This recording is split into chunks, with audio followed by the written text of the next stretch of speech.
The airport terminal hummed with activity. People rushed along their paths. Everything seemed ordinary, until a black woman in her 30s named Lucy was suddenly stopped at the security checkpoint.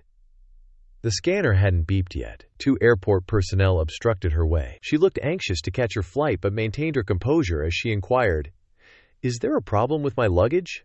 The male security officer replied coldly, "We've been instructed to examine the baggage of a suspicious person. Open your bag at once."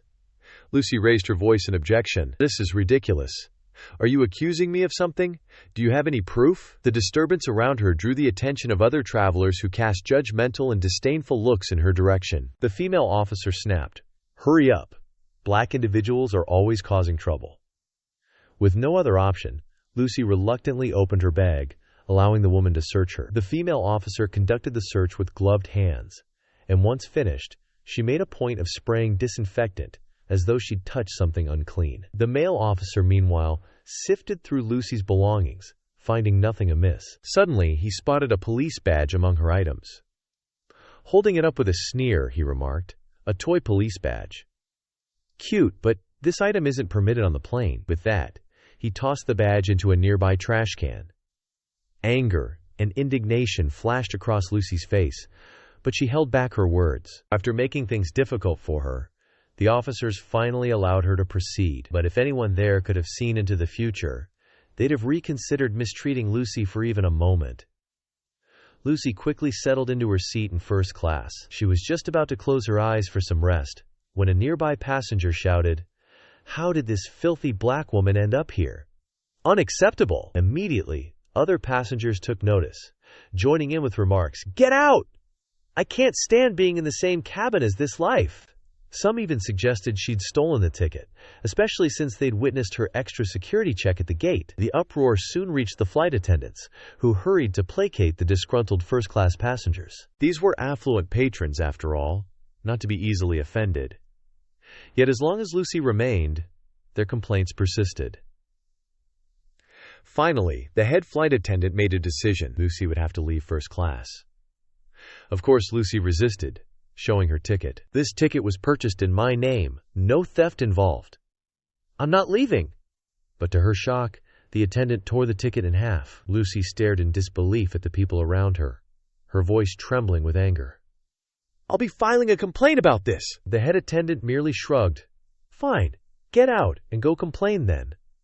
Let's see whose side was someone like you." Normally, Lucy might have caused a scene, but she simply sighed, picked up her belongings, and moved to an empty seat at the back of the plane. The other passengers hurled insults as she walked by. "Serves you right, black scum. The lowest seat is exactly where you belong." Seeing her remain silent, they only grew bolder. When it was time for the meal service, Lucy requested a beefsteak, but the attendant brought her a sandwich instead. "That's all you get. People like you don't have the right to be picky," the attendant snapped. When Lucy questioned it, she sighed, disheartened, realizing the sandwich was stale. That moment, she wondered if enduring this flight had truly been worth it at all. The flight continued in intense silence. Suddenly, a piercing scream shattered the calm in first class. Panic erupted as someone shouted, "There's a bomb! Someone brought a bomb on board!" Adults murmured in fear, children started wailing, and even a few grown-ups joined in. Chaos reigned through the commotion. Lucy kept her calm, weaving her way through the panicked crowd back up to first class. When she arrived, Lucy saw the flight attendants tied up, fear etched on their faces. The head flight attendant had a ticking bomb strapped around her waist. A man, the apparent terrorist, was pinning one of the attendants down, holding a gun, aiming it wildly at anyone who dared to look his way. He shouted, "I'm going to blow this plane sky high. I'll make sure your precious airline crashes and burns." Those who had looked down on Lucy earlier now shrank in terror, pleading and praying. Lucy, however, stood tall and faced the terrorist, the very person they had deemed unworthy just moments ago. He turned his gun on her, snarling, "You black scum, think you're brave, do you?" Lucy looked at him calmly. "So you hate this airline too? Interesting. You're not alone." His suspicion didn't waver as he shot back, "Don't try to side with me. Back off if you don't want to die before these sniveling rich idiots do." But Lucy remained unfazed. "I mean it. You saw how they treated me on this flight. If we're going down, I'd like them to go down with me. After this, no one will want to set foot on this airline. They'll be ruined." The terrorist seemed pleased with her words. Lucy, meanwhile, strolled over to her original seat, sat down, and added, "This is where I'm supposed to sit, but they kicked me out of it. Those entitled fools." Feeling he'd gained an ally, the terrorist lowered his guard, failing to notice Lucy's hand sliding beneath the seat, where she discreetly pulled out a gun. As Lucy's hand wrapped around the gun, the terrorist was caught off guard. Without hesitation, she fired a shot that struck his shoulder, causing him to drop his weapon. Panic erupted among the passengers, but Lucy quickly raised her voice above the chaos. "Calm down. I'm a police officer. I'm here to apprehend this terrorist." The terrorist, still defiant, attempted to reach for his gun again, cursing her, "You black dog, you tricked me. You're going to die." But Lucy was quicker. She kicked the weapon away from him. He smirked. "You've been deceived." Pulling out a remote, he pressed a button, and the bomb strapped to the head flight attendant began its countdown. "Help! I don't want to die!" she screamed in terror. The atmosphere thickened with tension, and the terrorist reveled in the chaos. But before he could celebrate, Lucy swiftly knocked him out cold. "Everyone stay calm. I need to focus on disarming the bomb," she declared, her voice steady despite the urgency. The countdown showed only 10 seconds remaining, and the passengers watched in a mix of fear and disbelief, unsure whether to trust the woman they had once belittled. Lucy, undeterred, zeroed in on the bomb. The clock ticked down to 3 seconds. With expert precision, she cut the right wire. Time seemed to freeze. Then the bomb fell silent. Relief washed over the cabin as the head flight attendant embraced Lucy tightly, tears of gratitude streaming down her face. The passengers erupted in cheers, their previous disdain for her evaporating in an instant. With her heroism recognized, Lucy was promoted at the ceremony. The head flight attendant publicly apologized and thanked her for her bravery. The passengers showered Lucy with flowers and praise. In a heartfelt interview afterwards, Lucy spoke candidly about her experience, emphasizing her hope that everyone would be treated with fairness and respect, no matter their background. Her words resonated, inspiring a conversation about equality and justice that would echo well beyond the flight.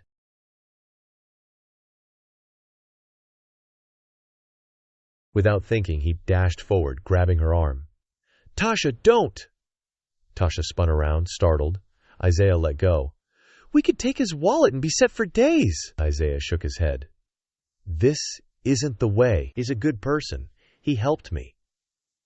Tasha looked at him with a mix of disbelief and anger, but his words seemed to resonate. With a sigh, she slipped the blade back into her pocket. "Fine, but don't expect people like him to save you again." After Tasha stormed off, Isaiah felt a mix of guilt and relief. Turning back, he was startled to find the man looking directly at him, his face calm but questioning. "Are you all right?" the man asked, his voice filled with concern. Isaiah nodded, though his voice quivered. "Thank you. I was just passing by." The man extended his hand. "I'm Simon. And you?" "Isaiah," he replied, shaking the man's hand. Simon's expression softened. "I've been looking for you, Isaiah. I wanted to see if you were okay." Isaiah's heart skipped a beat. No one had ever looked for him before, let alone someone like Simon. Before he could say more, a sleek black car pulled up beside them. A woman, with cold, piercing eyes, rolled down the window. "Here you are, Simon. Are you done with your little stroll?" Simon's face hardened, but he kept his voice steady. "Yes, Amelia, I was just talking to a friend." Her gaze shifted to Isaiah, filled with disdain. "Friend? I don't know why you waste time with people like him." Isaiah felt a familiar pang of humiliation, but forced himself to stand tall. Simon turned to her, his voice steady but laced with an edge. "Amelia, that's enough," he said firmly, a hint of anger in his tone. He looked back at Isaiah, his eyes filled with apology. "I'm sorry," he whispered. Isaiah managed a small, understanding smile. "It's all right. Thank you for everything." Simon nodded, a silent promise lingering in his gaze, and climbed into the car. As he pulled away, Isaiah was left alone in the dim light, the weight of Amelia's coldness pressing on him. Yet Simon's kindness sparked something new within him. a reminder that he wasn't invisible, that perhaps he was worth more than he had ever been told. As the days passed, Isaiah thought often of Simon and the strange look in Amelia's eyes, a glint of anger that seemed more than just irritation. Tasha noticed the change in him. "What's got you all thoughtful?" she asked one evening as they shared a stale sandwich by a fountain. Isaiah shrugged, unsure how to explain. "Do you ever feel like you're meant for something more?" he asked, his voice barely a whisper. Tasha laughed, dry, a bitter edge in her tone. "Surviving is enough for me out here. More isn't something we get to dream about." She studied him, eyes narrowing. "Ever since you met that guy, you've been acting different." "What, you think he's your ticket out of here?" Isaiah looked away, embarrassed. I think he needs help." Tasha scoffed. "People like him don't need anything from us." But Isaiah couldn't shake the feeling that Simon's life was filled with shadows he couldn't see, a feeling that Amelia was somehow tied to it. The next day, Isaiah wandered through the upscale neighborhood where he'd seen Simon before. Hours passed before he finally spotted Simon, tired and drawn, stepping out of a sleek office building. Summoning his courage, Isaiah approached. "Simon," he called softly. Simon looked up, surprise flickering in his eyes. "Isaiah, what are you doing here?" Isaiah hesitated, searching for the right words. I wanted to make sure you were okay." Simon's face softened. He gestured for Isaiah to follow him to a quiet bench in a nearby park. "You're perceptive, Isaiah," he began, a heavy sadness in his voice. "There are things going on in my life. Things I can't ignore anymore." His voice dropped to a whisper. "I think Amelia is trying to control everything. My life, my assets. I'm trapped." Isaiah felt his heart clench with sympathy. "Why don't you leave?" Simon's expression grew dark. "It's not that simple. She's woven herself into everything I own, and I suspect she's willing to do anything to keep control. I even think she might have tried to poison me. Each time I eat something she prepares, I feel sick." Isaiah's breath caught, a chill running through him. His instincts had been right. "Simon, you have to get away from her." Simon looked down, his voice barely audible. "I don't know how." Isaiah straightened, determination hardening his gaze. "I'll help you." Simon looked at him, a flicker of hope lighting his face. "Why would you do that?" Isaiah met his gaze, his voice steady. "Because you gave me a chance, and everyone deserves to be free." The two of them sat in silence, bound by a shared resolve. Finally, Simon nodded. "All right, I trust you." In the days that followed, Isaiah shared Simon's story with Tasha. Though skeptical, she agreed to assist. They began by observing Amelia, learning her routines and who she met with. One evening, Tasha overheard Amelia meeting with a man at a cafe, discussing plans to transfer Simon's assets. When she relayed this to Isaiah, he knew they had to act quickly. The next night, they followed Amelia to a mansion on the outskirts of town. Sneaking in, they found her in a study, papers spread before her as she whispered on the phone, detailing plans to strip Simon of everything. Isaiah and Tasha snapped photos of the documents, slipping out before Amelia could notice. The next morning, Isaiah handed Simon the evidence, his heart racing. "This is everything you need to prove what she's doing." Simon's eyes widened as he scanned the papers, his face paling. "You saved me, Isaiah." But Simon needed a witness for his confrontation with Amelia, and he asked Isaiah to join him. Later that evening, they arrived at Simon's mansion. As they waited, the tension in the air grew thick. Finally, Amelia entered, her face falling as she saw Isaiah. "What is he doing here?" she sneered. Simon held up the evidence, his voice steady. "We know everything, Amelia. Your lies, your plans, all of it." Amelia's face twisted in anger. "And what do you plan to do? You think the word of a street rat will mean anything?" She turned to Isaiah, her eyes cold. "You don't belong here." Isaiah held her gaze, unflinching. "Maybe not, but you don't deserve to be here either. Simon trusted you, and you betrayed him." Amelia's face contorted with fury. She lunged toward Simon, but Isaiah stepped between them, catching her arm. Her anger flared, and she shoved him to the ground. But before she could do more, the room filled with the sound of footsteps as police officers entered, summoned by Simon earlier. Amelia paled as they approached, realizing her defeat. As the officers led her away, her gaze lingered on Isaiah, filled with bitter contempt. When they were finally alone, Simon turned to Isaiah, gratitude softening his face. "I couldn't have done this without you." Isaiah smiled, the weight of his past slowly lifting. "You saved me first, Simon. I just repaid the favor." Simon's eyes warmed. "If you're willing, I'd like to help you find a new path, a fresh start." Isaiah's heart raced, hope filling him. For so long, he'd only known survival. But now, with Simon by his side, he dared to dream of something more. Nodding, he replied, "N'quo, I'd like that." As they left the mansion, the cool night air filled Isaiah's lungs, each breath a promise of a new beginning. He had faced darkness and emerged stronger, ready to step into the light.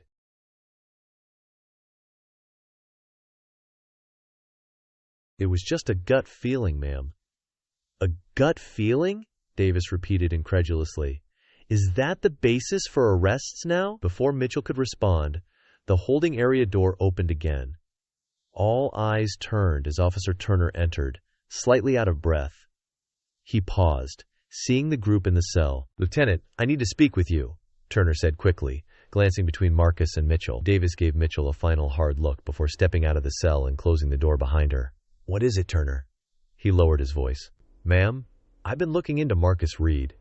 He's not just any lawyer. He's a prominent civil rights attorney involved in big cases that make headlines. If word gets out that we arrested him without cause, it'll be a disaster."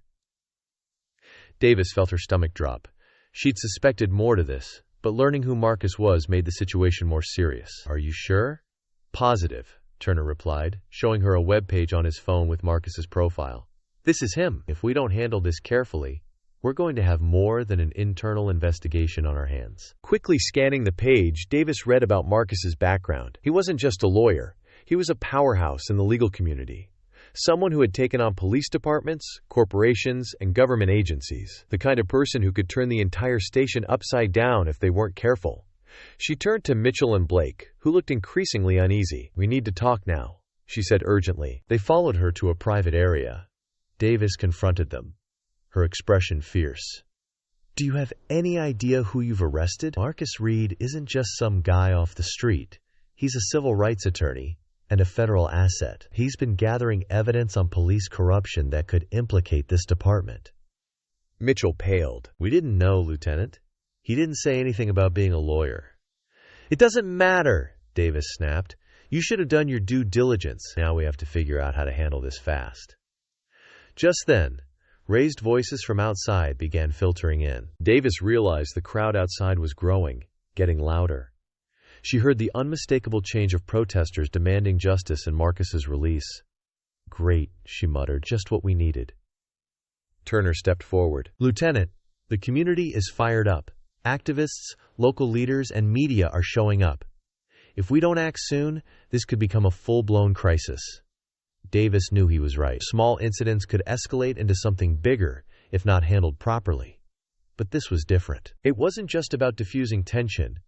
It was about protecting the department's integrity and avoiding a legal and PR nightmare. "We need to get ahead of this," she said decisively. "Mitchell? Blake? Prepare a full report detailing every step of the arrest. Turner, help me figure out how to handle the press. We need to control the narrative."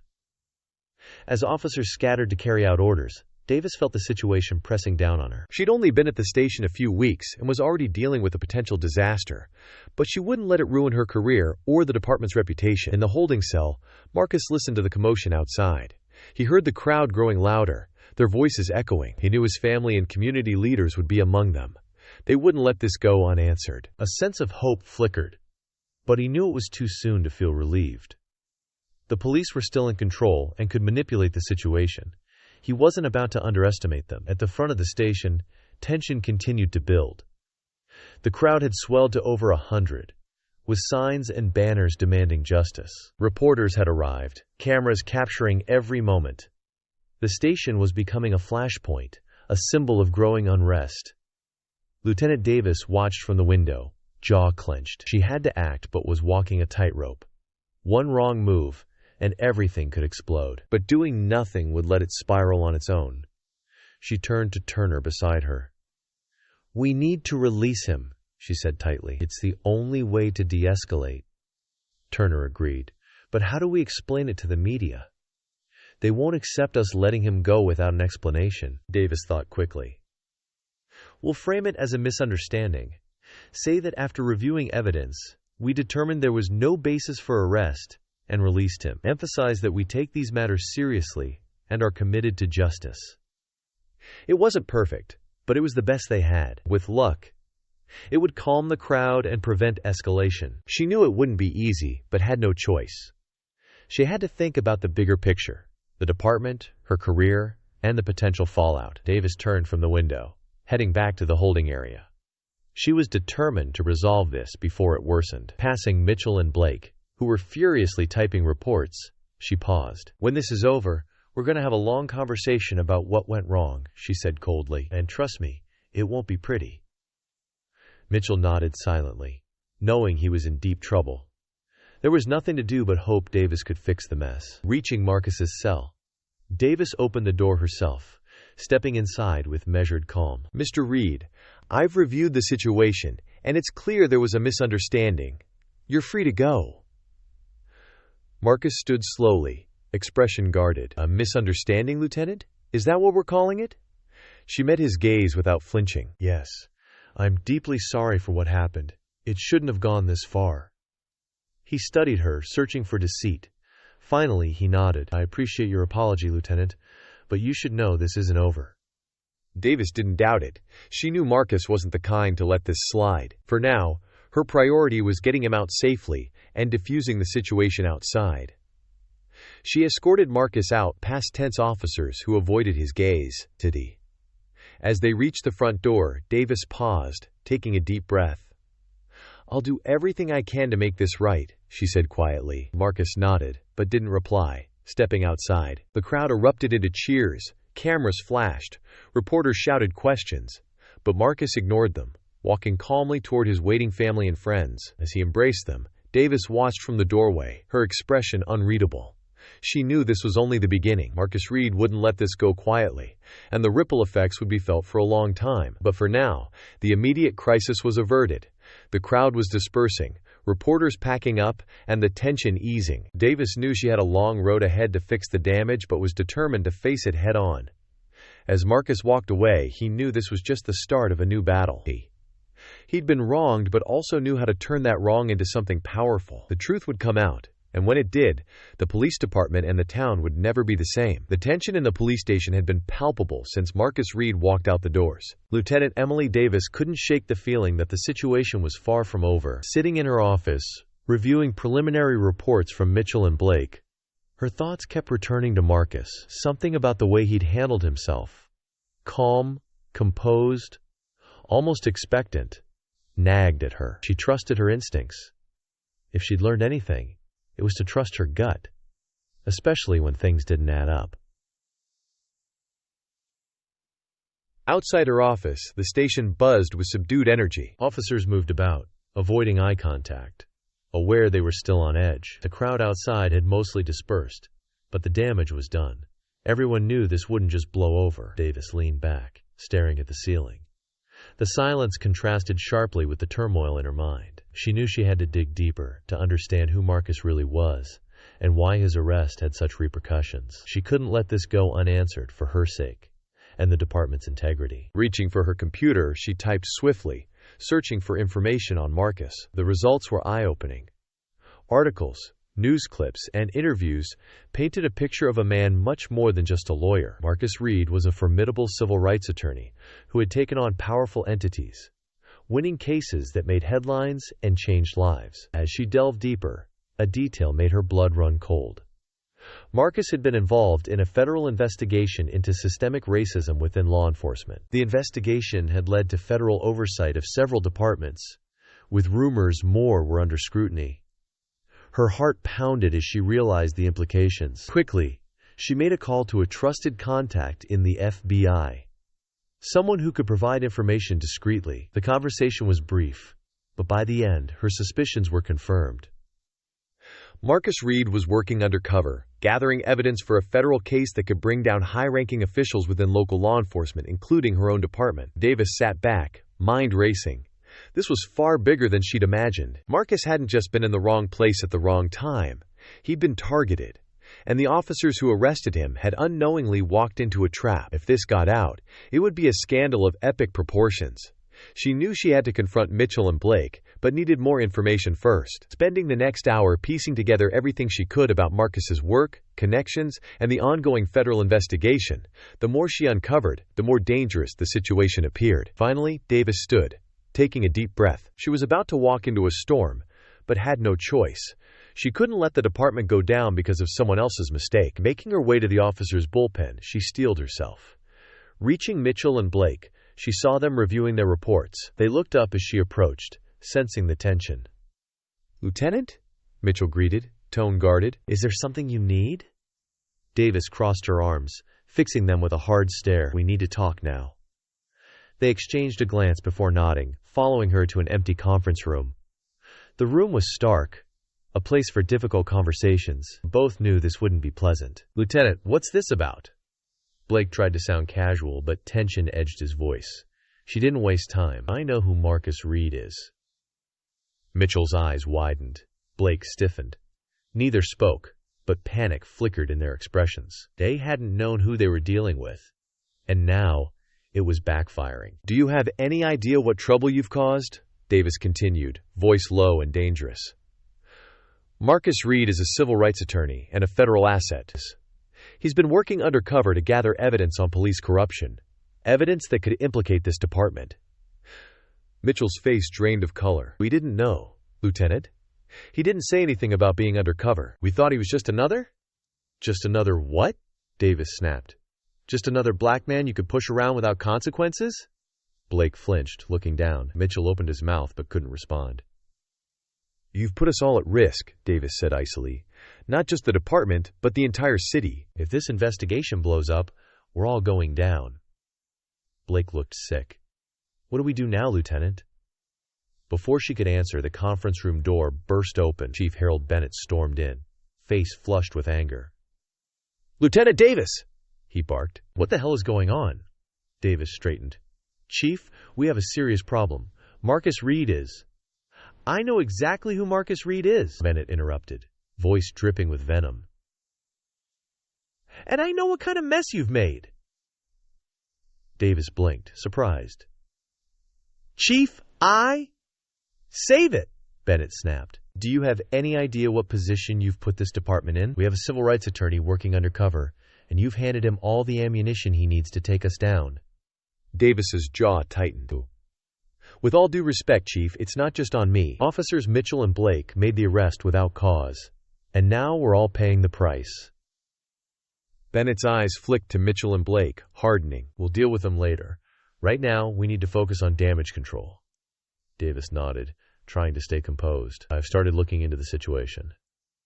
There's a federal investigation into systemic racism within law enforcement tied to recent federal oversight of local police. Marcus Reed has been gathering evidence. If we don't handle this carefully, it could destroy us." Bennett's anger simmered. "What's our next move?" Before she could respond, a knock came at the door. A young officer poked his head in, looking nervous. "Chief! Lieutenant! There's someone here to see you," he said.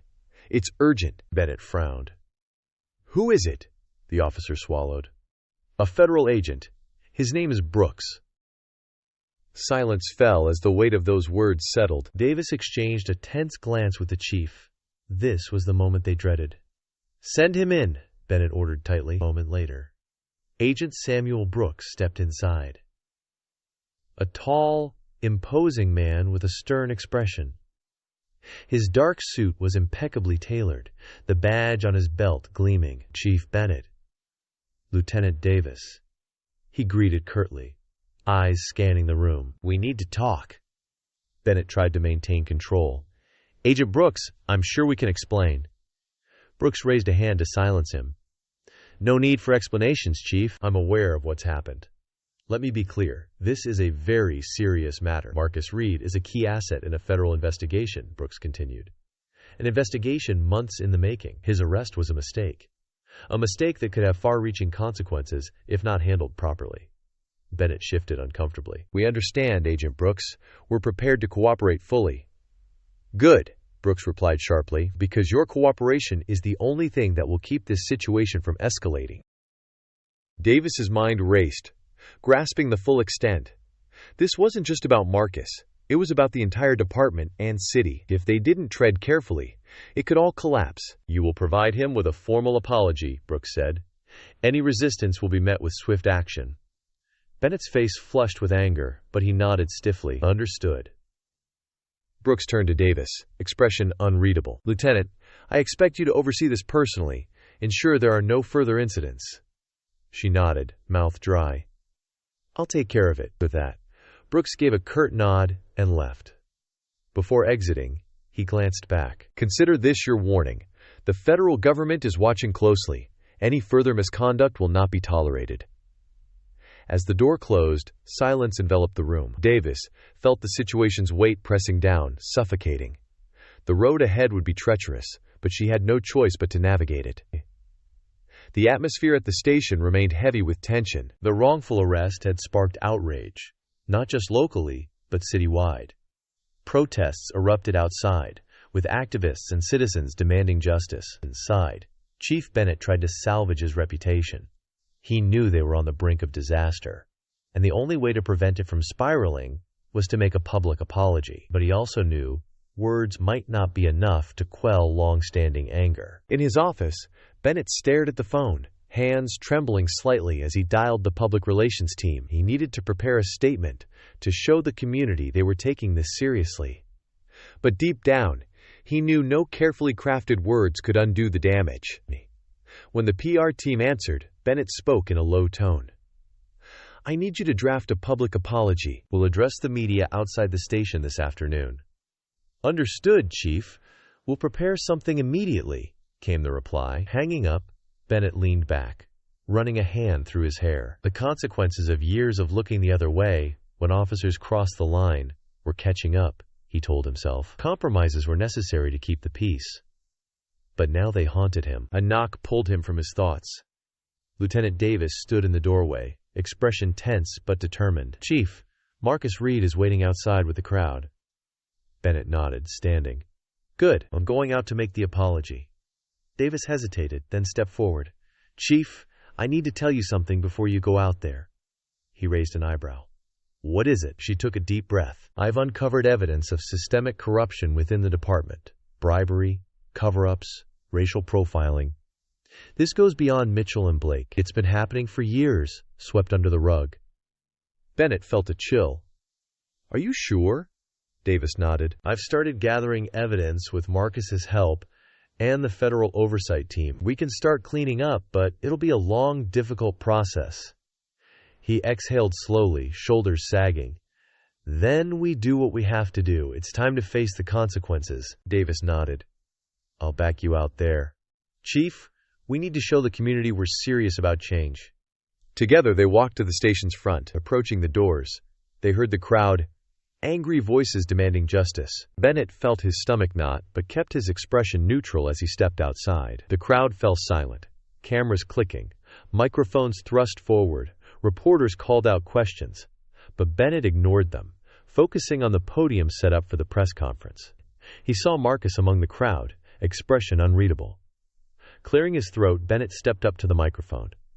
Good afternoon, he began, voice steady but strained. I want to acknowledge the events that took place earlier today.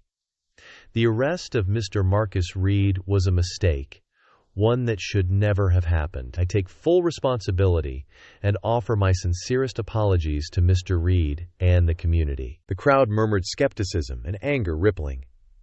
Bennett felt the pressure, the weight of decades of mistrust.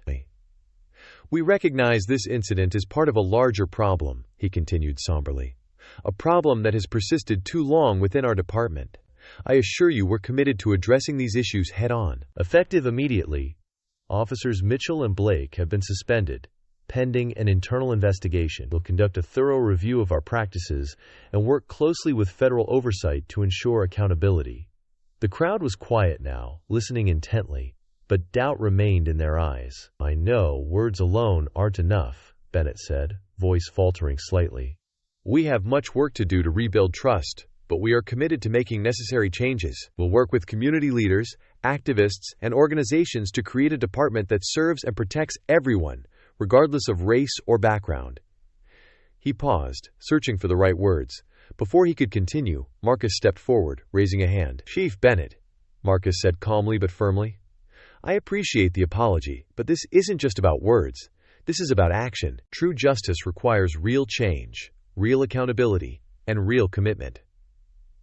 Bennett nodded slowly, stepping back. He knew Marcus was right. An apology was just the beginning. Turning to the crowd, Marcus commanded their attention. "We've heard apologies before," he said, voice carrying. "But what we need now is a commitment to real, lasting change. We need to hold those in power accountable and work together to create a system that treats everyone with fairness and dignity." The crowd erupted in applause, voices rising in agreement. Marcus's words resonated, cutting through anger and frustration. "This isn't just about what happened to me," Marcus continued. "It's about all of us. About every person wronged by a system supposed to protect them. It's about ensuring no one else goes through what I did and making justice a reality, not just a word." The crowd cheered. Marcus paused, letting the energy wash over him. He saw hope in their eyes, a desire for something better. It was powerful. "Change doesn't happen overnight," he said, tone measured. "It takes time, effort, and all of us working together. But I believe we can make it happen. We can build a better future for ourselves and generations to come." As applause swelled, Marcus stepped back. The crowd's response was overwhelming, filling him with determination. He knew this was just the start of a long, difficult journey, but was ready to lead the fight for justice. As Marcus made his way through the crowd, embracing supporters, Lieutenant Davis watched from the steps. She felt a mix of relief and resolve. Relief that the immediate crisis was averted, and resolve to see the changes through. She knew the department had a long road ahead, but believed they could make it with people like Marcus leading. Turning to Chief Bennett, who stood by the podium, expression a mix of exhaustion and determination, she said quietly, "We have a lot of work to do." Bennett nodded, eyes on the crowd. "Yenji. Yes, we do, but we'll get through this." As the crowd began to disperse, Davis noticed a figure lingering at the edge. A tall man, in a dark suit, with an air of quiet authority. He watched Marcus intensely, expression unreadable. Curious, Davis approached. "Can I help you?" she asked. The man turned, eyes sharp. "I'm here to speak with Mr. Reed," he said lowly. "I have a message for him." Davis frowned. "Who are you?" He smiled slightly, warmth not reaching his eyes. "Just someone with a vested interest in seeing justice done." Before she could respond, he walked toward Marcus, disappearing into the crowd. She watched, unease settling.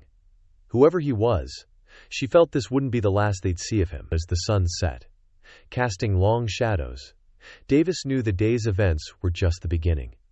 The fight for justice was far from over, and the road ahead filled with uncertainty. But for the first time in a long time, she felt a glimmer of hope that maybe they could start making things right. Across the city, at a small community center, another important meeting was underway. Marcus sat at a table with community leaders, activists, legal experts, and concerned citizens. They were discussing the Community Justice Initiative, debating strategies and priorities. "We need to focus on education," argued Laura Martinez, a local teacher. "For lasting change, we have to start with the youth." "I agree," said Dr. Alan Turner, a sociology professor. "But we can't ignore immediate needs. We need a multi-pronged approach." Marcus listened carefully, impressed by the passion and expertise. This was what he hoped for. A collaborative effort drawing on the community's strengths. They began forming concrete plans, establishing a legal aid clinic for those who couldn't afford representation, developing a community oversight board to work alongside the police department's internal affairs, creating educational programs focusing on civil rights and civic engagement. By the meeting's end, everyone felt energized. They had a long road ahead but had taken the first step together. As weeks turned into months, the city saw small but significant changes under Davis's watchful eye and the new oversight board. The police department implemented new training programs focused on de-escalation and cultural sensitivity. Officers like Turner, eager to improve, worked directly with community leaders. The Community Justice Initiative hit the ground running. The legal aid clinic took on dozens of cases, providing representation to those wrongfully arrested or subjected to misconduct. Educational programs were piloted in schools, with plans to expand citywide. Perhaps the most significant change was in the city's atmosphere, a sense of engagement. People coming together to address issues. Neighborhood watch groups collaborated with police to improve safety without racial profiling. Community forums provided platforms for open dialogue. It wasn't all smooth sailing. Incidents of misconduct still occurred. Moments of tension and mistrust remained. Change was slow, and resistance persisted. But there were systems to address issues, hold people accountable, and keep pushing forward. 6 months after the incident, Marcus found himself back at the police station, not as a suspect or victim, but as a partner. He'd been invited to speak at a training session for new recruits, sharing his perspective to help shape the next generation. Walking through the halls, he reflected on how much had changed. The atmosphere was different, still bustling, but more open. Officers greeted him respectfully. Some shook his hand. Lieutenant Davis met him at the training room door. "Thank you for coming, Mr. Reed," she said warmly. "Your perspective will be invaluable." "Glad to be here," he replied, "and please call me Marcus." Entering the room, Marcus saw young faces looking up, some curious, others wary. He understood their hesitation. He represented a challenge to the status quo, but he also saw potential for real change. "Good morning," he began calmly. "I'm Marcus Reed, native. I'm here to talk about justice, not just the kind you'll be sworn to uphold, but justice that goes beyond badges and courtrooms. Justice that's about treating every person with dignity and respect." As he spoke, sharing experiences and insights, he saw recruits listening intently. They asked thoughtful questions, engaged in respectful debate, genuinely interested in being better officers. After the session, a young recruit approached, a woman barely out of her teens, determination in her eyes. "Mr. Reed," she said hesitantly, "thank you for coming. I joined to make a difference, to help people. After everything, I wondered if I made a mistake. Listening to you reminded me why I'm here." Marcus smiled, touched. "What's your name?" "Jessica," she replied. "Jessica Lee." "Well, Jessica, I'm glad you're here. The department needs people like you. Those who want to make a difference, willing to question and learn. Don't lose that spirit." As Jessica walked away, Marcus felt hope surge. People like her would determine if the changes they fought for would last. Later that evening, Marcus sat in his office at the Community Justice Initiative, reviewing case files. The work was endless but fulfilling. Each victory, each life improved, made it worthwhile. A knock interrupted his thoughts. Laura Martinez entered, excitement evident. "Marcus, I just got out of a meeting with the school board. They've improved our curriculum for all high schoolers." He stood, a broad smile spreading. "That's fantastic news, Laura. Your hard work is paying off." She beamed, but then grew serious. "It's all our hard work. None of this would happen without you." Marcus shook his head. "I may have been a catalyst, but this movement is bigger than me. It's about all of us." Discussing the curriculum rollout, Marcus felt deep satisfaction. This was real change. Not just protests, but actions shaping the future. Later that night, heading home, he paused outside the office. The street was quiet, the city settling. He thought about how much had changed in 6 months and how much work lay ahead. Looking up at the stars twinkling, he felt peace wash over him. They were on the right path. It wouldn't be easy, and setbacks would come. But as long as they kept pushing forward, working together, they could build the community they dreamed of, where justice was a lived reality for everyone. With renewed determination, Marcus began walking home. Tomorrow would bring new challenges, new opportunities to make a difference, and he was ready to face them one step at a time. If you enjoyed this story, please consider subscribing to my channel. Crafting these heartfelt narratives takes a lot of time and effort, and your support truly means the world to me. Thank you for being part of this journey.